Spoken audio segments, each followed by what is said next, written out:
How's it? So a quick update on the cold plunge. So in the previous post when I was talking about it, I was saying how the ice maker that I have for it holds up to 33 pounds of internal storage for the ice, which is incorrect. So the smaller machines hold 33 pounds, and I actually got the bigger machine. So the one I got is the Vivor from Walmart. It makes up to 200 pounds of ice within a 24-hour period.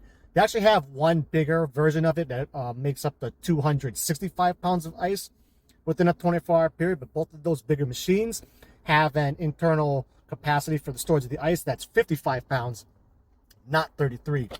Now, does it actually hold 55 pounds? I'm a little bit hesitant to say it does. It feels more like 45-ish, maybe 50 pounds. Or like before I had the ice machine, I was continually going down to the store to buy ice like every other day, and I would typically buy 40 pounds of ice at a time. So it feels colder than the 40, but not by much. And then also something else that I've switched up about it that has been working better for me is what I was doing at first is I would let it just run all night. It fills up to that 45, 50 pounds, put that in the water, makes it, nice and cold in the morning.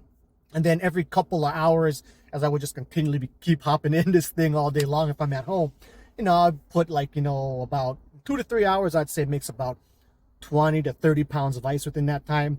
So I would add that in every other time I would go in, keep it nice and cold. But what I find works better is to put more ice. The cold plunge holds enough water that if you make it really, really cold, it actually holds that coldness pretty well. So what I've been doing now is a couple hours before I go to sleep, I'll let the machine run.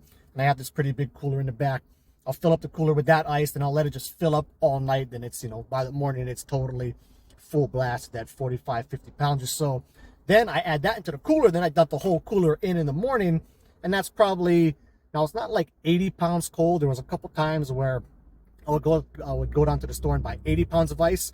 So it's not that cold. 80 pounds was definitely like approaching spa level coldness where it hurt like fucking crazy. Your hands and feet were dying in there. So it's not quite that cold, but it's definitely like, 60 plus pounds cold. And then it gets very extra cold in the morning. It holds that coldness pretty good. And then when I hop in later on, so like if I hop in 2 to 3 hours after that, it's still very cold. So I'll let the machine run for more like 5 hours, get the thing totally full again. Then I'll throw in that straight up, 45, 50 pounds in there again. And then the end result of all this is it's way colder than just putting in smaller amounts of ice more often throughout the day. And then one more thing that I've just been kind of noticing about the cold plunge, especially as my, my younger son, he was really, my older son, he was really all about it at first, but now that, it's been there for a while, he's kind of hasn't been going in as much. But I was thinking how like every time he does it, he always feels good afterwards, where of course part of it is, you get clean, you get refreshed. It kind of gives you this kind of mental buzz.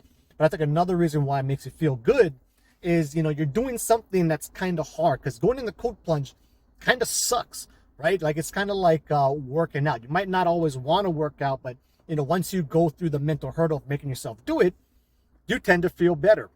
And then even same thing with like, I'm not sure when I'll post this video, but yesterday I made a video and posted it about doing another fast.